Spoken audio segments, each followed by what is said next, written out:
35 करोड़ मुसलमान गद्दार नहीं है, वो नरेंद्र मोदी जी के साथ है। और ये हम 2024 में दिखाएंगे जब हम 400 को पार करेंगे, क्योंकि भारत का मुसलमान का बच्चा बच्चा वोट देने जाएगा। तो सच्चा मुसलमान जो है, जो भारतीय मुसलमान है, जो वास्तव में इस्लाम को फॉलो करता है और इस्लाम को मानता है, जो नबी के तरीके पर चलता है, जो अल्लाह के हुक्म को पूरा करता है, वो मुल्क के साथ गद्दारी नहीं कर सकता। वो जहाँ मोदी जी कहेंगे वहाँ मोदी जी का पूरा मन तन धन से साथ दिया जाएगा। आप पक्के मुसलमान हैं शेरगुल जी? बिल्कुल आप पक्के मुसलमान हैं? पक्का मुसलमान है। फिर तो लेकिन ओवैसी साहब लोग कह रहे हैं कि गद्दार है वो लोग जो इजराइल के साथ है। देखिए, इजराइल के साथ जो मुसलमान है वो गद्दार नहीं हो सकता। इजराइल ओवैसी साहब की मानसिकता जो है वो पाकिस्तान जैसी सोच रखते हैं, वो पाकिस्तान जैसी मानसिकता रखते हैं। वे कमाएंगे भारत के अंदर, खाएंगे भारत के अंदर। शाहरुख खान हुआ ओवैसी साहब हुए, ये फंडिंग करेंगे पाकिस्तान की, मदद करेंगे पाकिस्तान की। जैसे जैसे पाकिस्तान के हाथ में कटोर आएगा तो वहाँ पर ओवैसी साहब मदद देने के लिए पहुँचते हैं, शाहरुख खान मदद देने के लिए पहुँचते हैं। क्या भारत के अंदर मुसलमान नहीं है? क्या भारत के अंदर सनातन धर्म के लोग नहीं है? ओवैसी साहब क्यों नहीं बात करते सनातन धर्म के लोगों के बारे में? क्यों नहीं भारत के मुसलमान के बारे में बात करते? क्यों नहीं भारत के मुसलमान को रोजगार दिया जाता? क्यों नहीं मुसलमान के भारत को शिक्षा दी जाती? क्यों शौचालय, घर, जल, पानी नहीं दिया जाता? ओवैसी कभी इस पे बात नहीं करेंगे। ओवैसी साहब मात्र एक देश को तोड़ने का काम करते हैं और देश को गुमराह करने का काम किया जा रहा है। ये कांग्रेस की नीति है और यही ओवैसी साहब की नीति है, वही शाहरुख खान की नीति है। अगर भारत शेरगुल जी इल्जाम तो अब आप पे लगेंगे, इल्जाम तो आप पे लगेंगे और आपके कौम के लोग लगाएंगे कि आपने अपने देश और धर्म के साथ गद्दारी कर रहे हैं। देखिए पत्रकार साहब, मैं अपने धर्म के साथ गद्दारी नहीं कर रहा। जो मेरे नबी ने मुझे सिखाया, अल्लाह के नबी आप सल्लल्लाहु अलैहि वसल्लम ने जो मुझे सिखाया, उन्होंने मुझे साफ कहा है, जिस मुल्क में तू रहे उस मुल्क की बात कर। जिस मुल्क में तू रहे, जब जब तेरी जरूरत पड़े तो मुल्क के लिए जान दे, खून बहा। जहाँ देश तेरे लिए पानी बहाता है तू देश के लिए खून बहा। ये मेरे नबी ने मुझे बताया है। तो जो मैं 5% मुसलमान है, मैं उनकी बात नहीं करता। 35 करोड़ मुसलमान नरेंद्र मोदी जी के साथ है, फुल बहुमत के साथ है।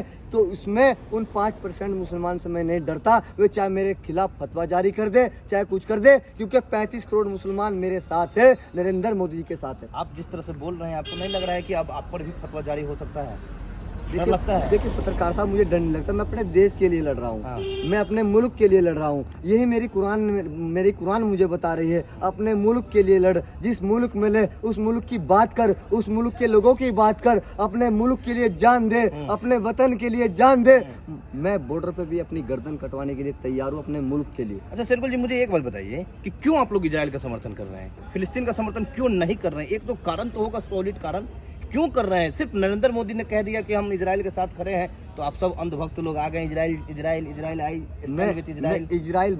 इजराइल से मैं कहना चाहता हूँ, जब जब भारत के मुसलमान की आवश्यकता पड़े, जब जब मुसलमान के भारत के खून की आवश्यकता पड़े, जब तेरे पर आंच आएगी तो भारत का मुसलमान छाती तान कर खड़ा हो जाएगा तेरे साथ। क्योंकि हम एक इशारे पे, अगर एक इशारा नरेंद्र मोदी जी कर दे तो इजराइल के साथ भारत का मुसलमान तुरंत वहीं पहुंचने के लिए तैयार है। अपने जान माल के साथ पहुंचेगा और उनके साथ लड़ेगा। उन्हें हम आतंकवाद को खत्म करेंगे, आतंकवाद को फांसी के तख्ते पर चढ़ा दिया जाएगा, आतंकवाद को ऊपर बुलडोजर चला दिया जाएगा, मिट्टी में मिला दिया जाएगा।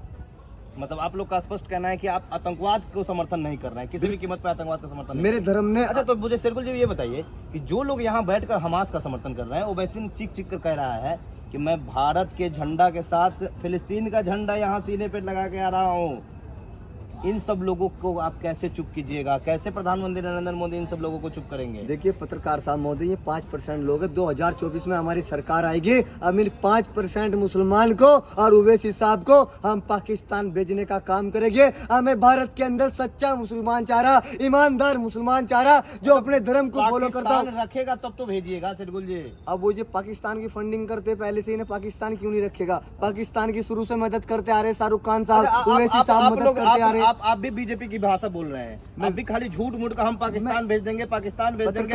पहले शेरगुल जी, पहले जो हमारे पश्चिम बंगाल में जो बांग्लादेशी शरणार्थी उनसे तो बाहर निकालिए। पत्रकार साहब महोदय, कैमरा सामने चल रहा, आप ये बात मत कहो। मेरे पास कोई फंडिंग नहीं आ रहा, शायद आपके पास फंडिंग आ रहा होगा, मेरे पास कोई फंडिंग नहीं। आप ये बात मत बोलिए। मैं अपने देश के पक्ष में खड़ा हूँ, मैं अपने भारत के प्रधानमंत्री के साथ खड़ा हूँ। मैं अपने मुल्क के साथ गद्दारी नहीं कर सकता, और जो मेरे मुल्क के साथ गद्दारी करेगा उसको हम पूर्ण रूप से मिट्टी में मिलाने का काम करेंगे। जुमला सीख लिया ना, बात बात पे कहते हैं कि मैं उसे पाकिस्तान भेज दूंगा, मैं उसे पाकिस्तान भेज दूंगा। ये जुमला नहीं है, ये जुमला नहीं तो है, जुमला नहीं है। भारतीय जनता पार्टी की सरकार में जो है और भारतीय जनता पार्टी में जो है वो जुमलेबाजी नहीं है। हमने कहा था राम मंदिर बना देंगे, वो हमने बना के दिखाया। हमने कहा था 370 धारा हटा देंगे, वो हमने हटा के दिखाई। देश के अंदर हाईवे नहीं थे, हमने हाईवे बना के दिखाया। देश के अंदर शौचालय नहीं था, हमने महिला को सम्मान दिया, शौचालय दिए। जो महिला पोटी करने के लिए जंगल में जाती थी, कांग्रेस ने इस देश के लिए कुछ नहीं किया। जो कुछ भी मात्र किया वो नरेंद्र मोदी जी किया, सब मोदी जी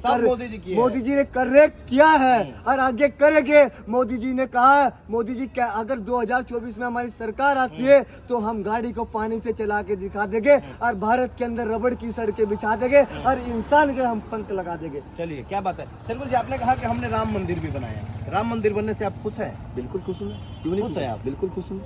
वो मंदिर एक आस्था होती है, जहाँ पे लाखों हजारों आदमी इकट्ठा होता है वहाँ आस्था होती है, और जहाँ आस्था होती है वहीं पूजा होती है, और जहाँ पूजा होती है वहीं लाखों आदमी का उद्धार होता है। तो राम मंदिर बनने से आप खुश हैं? बहुत गाली खाएंगे शरगुल जी, पत्रकार आप साहब बहुत गाली पत्रकार साहब महोदय, इस देश में कुछ लोग राम मंदिर बनने से पत्रकार बहुत साहब नाराज हैं, महोदय, जबकि ये फैसला सुप्रीम कोर्ट के ऑर्डर से हुआ था। पत्रकार साहब महोदय, नाराज सिर्फ ओवैसी साहब है, नाराज सिर्फ शाहरुख खान साहब है, नाराज 5% मुसलमान है, 35 करोड़ मुसलमान नाराज नहीं है। जब 2024 में राम मंदिर का गेट खुलेगा तो देखना आपको लाखों मुसलमान वहाँ इस्तकबाल में खड़ा आप भी होने जाएंगे का। क्या? बिल्कुल जाऊंगा मैं, बिल्कुल जाऊंगा मैं। भारत माता की जय, भारत माता की जय। ऐसे 35 करोड़ मुसलमान ऐसे ही चलेगा, पैदल चलेगा, राम मंदिर तक जाएगा। जब 2024 में गेट खुलेगा आप देखना, आपको रोड पर भीड़ नजर आएगी। मेरा एक सवाल है भैया, मैं आपको बता दूं कि इनके बारे में कि ये है हमारे भारत के असली हिंदुस्तानी मुसलमान।